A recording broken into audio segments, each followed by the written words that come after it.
Yo, c'est Noémie et aujourd'hui on se retrouve pour la palle des cartes du mois de novembre.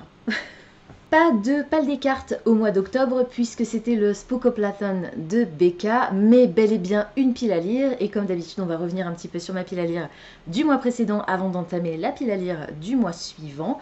Je devais lire tout ça.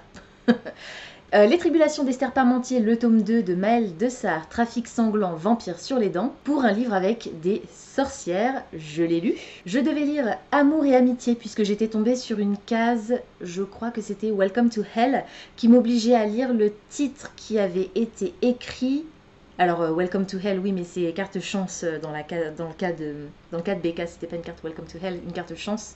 Mais ça revient au même. Je devais sortir le livre le plus vieux de ma pile à lire, mais par rapport à la date à laquelle il avait été écrit et pas par rapport à la date à laquelle je l'avais acheté.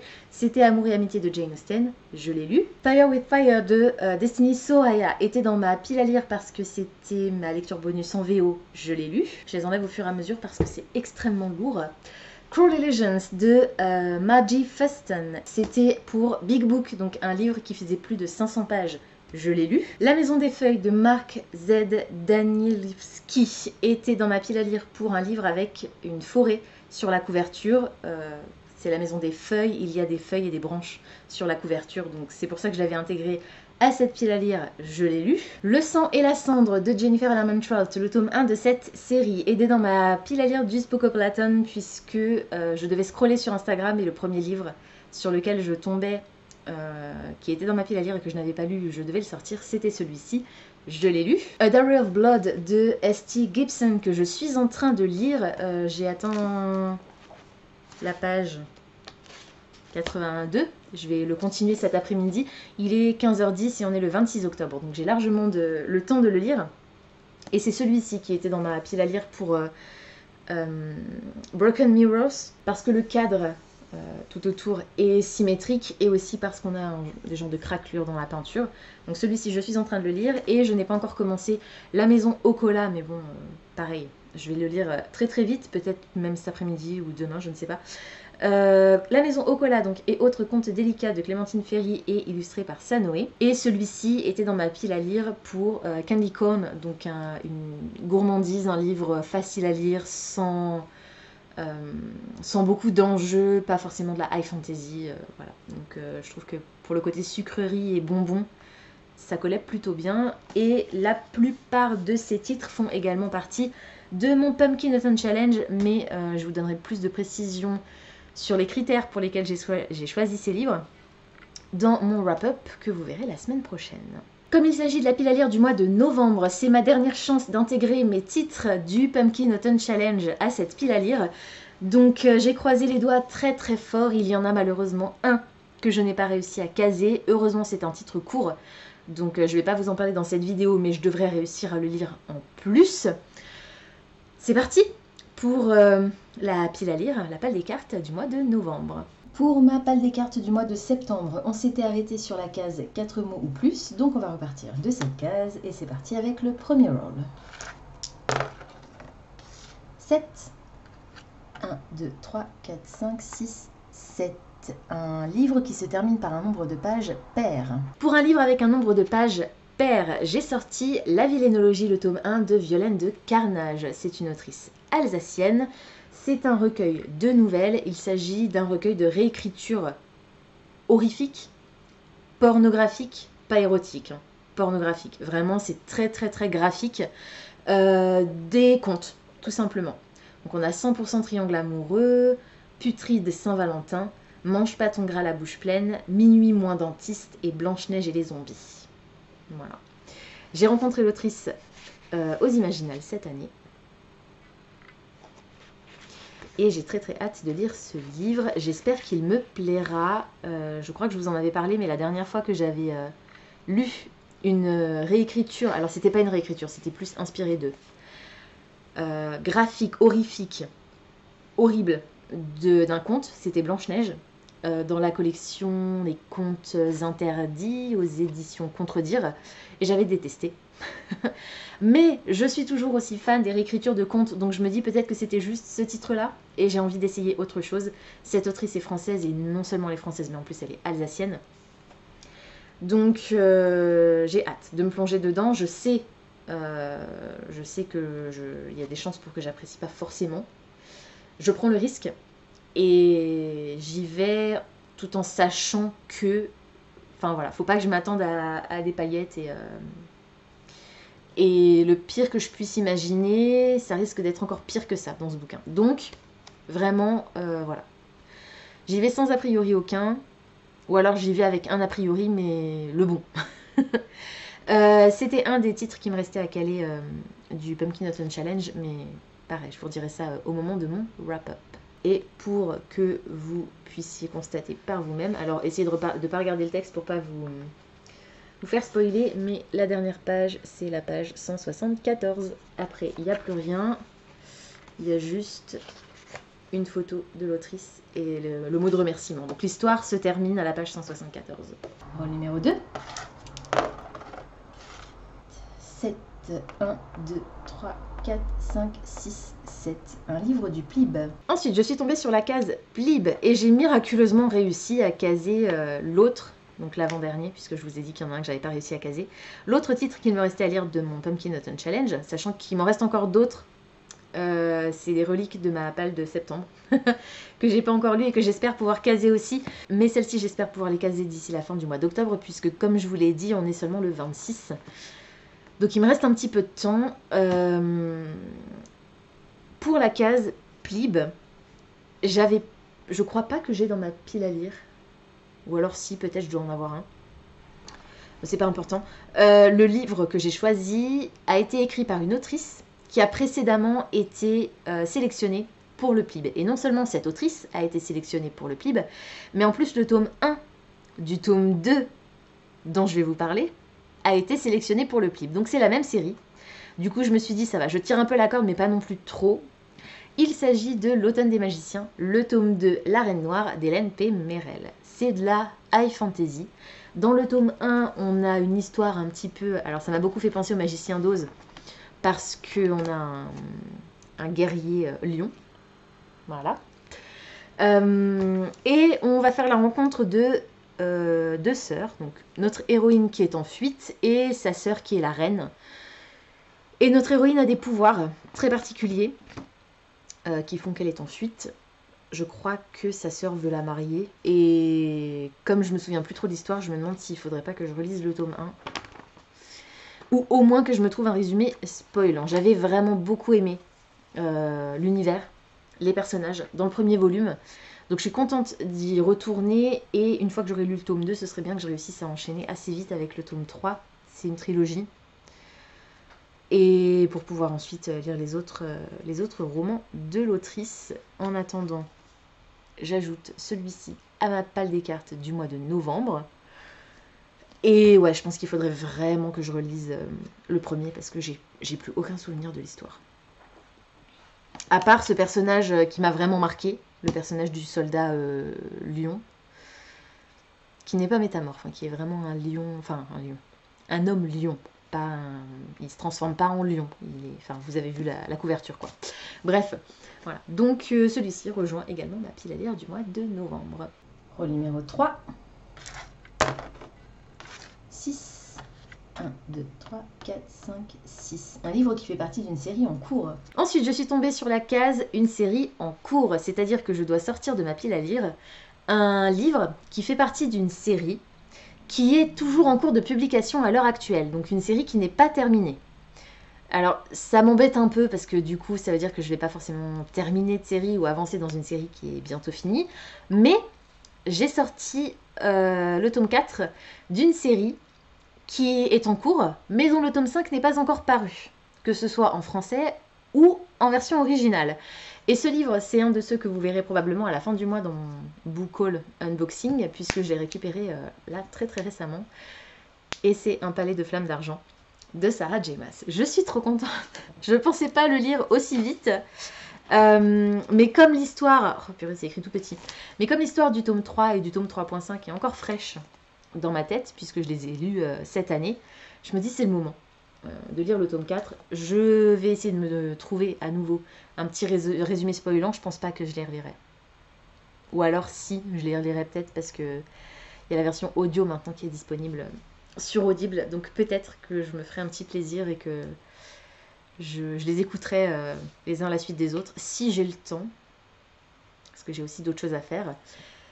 À Cotard, cette histoire, donc un Court of Thorns and Roses, le tome en version originale du tome 1, un palais d'épines et de roses. C'est l'histoire de Feyre, qui est une jeune femme qui, un beau jour, va partir chasser pour nourrir sa famille et va,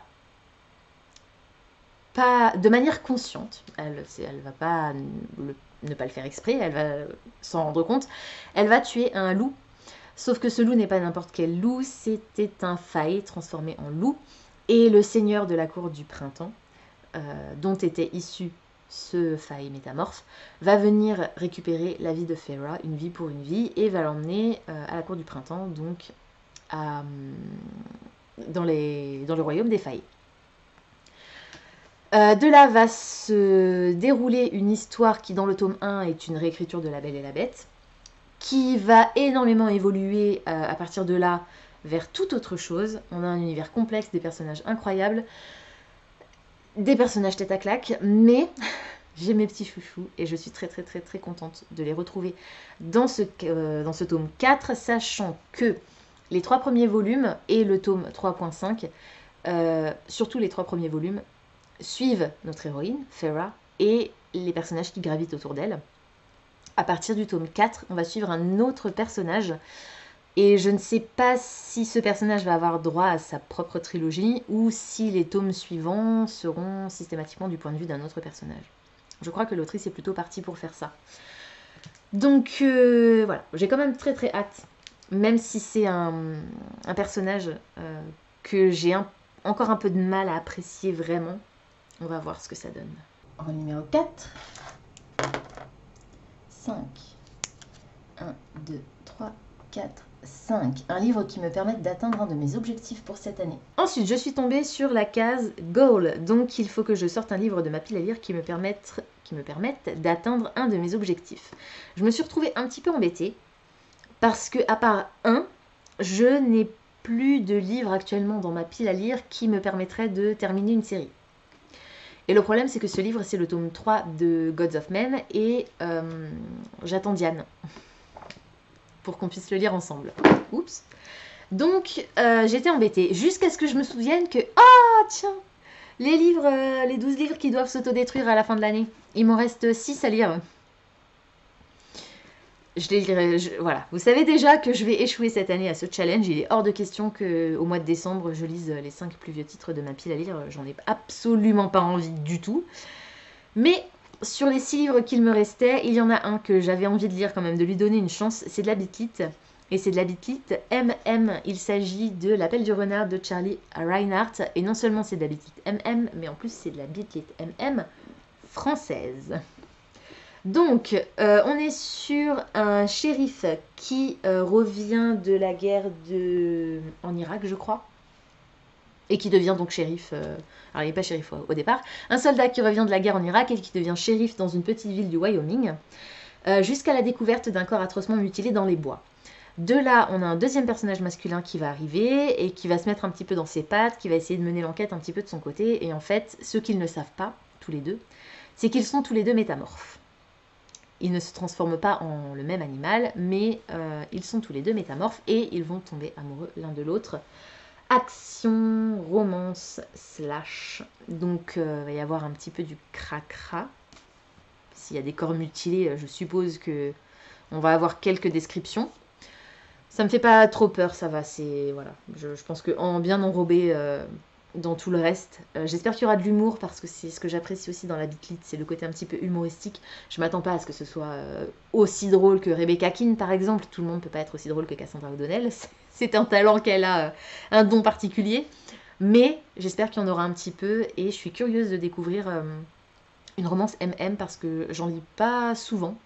Et pourtant j'apprécie, donc voilà. En plus, sous couvert de Beat Lit, ça fait un moment que j'ai pas lu de Milady Poche dans la collection Beat Lit, tout simplement. Je crois que le dernier, ça devait être le mec Corbin, que j'ai lu peut-être en début d'année ou l'année dernière. Voilà, donc je pense que ça peut être cool. Et comme dit, c'est français pour une fois. Donc c'est plutôt une chouette nouvelle. Rôle numéro 5. Ce sera le dernier. 8. 1, 2, 3, 4, 5, 6, 7, 8. Un livre numérique. Ensuite, je suis tombée sur la case e-book. Et ça m'embête parce que, comme vous le savez, j'aimerais bien faire baisser ma pile à lire physique. Donc ma pile à lire numérique n'est pas forcément ma priorité. Cependant, dans ma pile à lire numérique, il y en a au moins un que j'ai également en version audio, puisqu'il fait partie des livres qui sont inclus dans l'abonnement Audible. Et c'est une autrice que j'ai adorée précédemment avec Prospérine virgule point et la phrase sans fin. Je vais donc lire au mois de novembre Les oubliés d'Astrelune de Laure Dargelos. Et je n'ai plus la moindre idée de ce dont parle cette histoire. Si ce n'est que c'est un roman plutôt jeunesse, il me semble. C'est du fantastique. La cité d'Astrelune vous ouvre ses portes. Saurez-vous percer ses mystères? Astrelune, la puissante cité indépendante. Imaginez une métropole où des tapis volants côtoient des dirigeables, où des individus se promènent en pyjama et où des ingénieurs déclenchent la pluie et le beau temps. Holly Nightingale appartient à cet univers étrange. Simple employée au musée national, elle voit son existence basculer le jour où sa jeune sœur disparaît.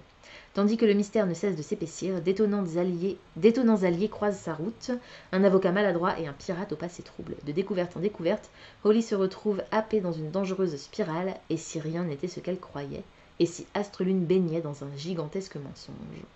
Alors ça me fait un peu penser à la passe miroir, mais juste parce que l'héroïne travaille dans un musée. Voilà, c'est tout. C'est juste ça qui me fait penser aux fiancés d'hiver, mais ce sera pas du tout la même histoire forcément. Déjà c'est pas la même autrice, c'est pas le même univers. C'est du steampunk, j'apprécie visuellement ce genre, ce sous-genre, donc j'ai hâte de le lire et ça devrait aller vite puisque c'est du français et que j'ai la version audio. Et je termine comme d'habitude avec le tirage de ma lecture bonus en VO. 3. Babel, je suis en train de le lire. 20 This Hollow Vows, que j'ai déjà lu, puisque c'est le premier tome de la duologie de Lexi Ryan.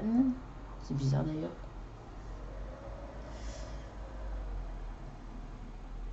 C'est pas grave. Oups. 1. After Love. Et pour finir, pas de surprise, ma lecture en VO, ce sera After Love de Tanya Byrne. Et je me demande si il n'était pas déjà dans une de mes piles à lire du début d'année. Je ne sais plus maintenant. Quoi qu'il en soit, dans cette histoire, qui est une romance FF, c'est du paranormal. On va faire la connaissance d'une jeune fille qui va mourir au début de l'histoire et qui va être invitée à rejoindre une bande de jeunes filles qui sont des faucheuses. Qui sont des faucheuses et qui récoltent du coup les âmes perdues. Seulement, notre héroïne a beaucoup de mal à oublier sa petite amie et comment l'amour peut-il survivre à la mort? Même la mort ne les séparera pas. Voilà. Donc ça va être un peu cette histoire entre ces deux personnages, l'une qui est décédée et l'autre qui ne l'est pas. Et comment leur amour va survivre, tout simplement. Est-ce que leur amour va survivre? Est-ce que par un happy end magnifique et absolument magique et qui me plairait pas forcément, je vous avoue, celle qui est morte va ressusciter? Ou est-ce qu'elles vont se rejoindre dans la mort? Ce serait vraiment tragique. On verra. Je n'en sais pas plus pour l'instant. Est-ce qu'il a été traduit? Est-ce que c'est celui-là qui a été traduit? Je crois. Faut que je vérifie. Oui, il a été traduit chez Hachette au mois de juin 2022. Donc, si vous voulez le lire en français, il est disponible. Et si vous voulez attendre mon avis pour le découvrir, rappelez-vous, c'est une traduction.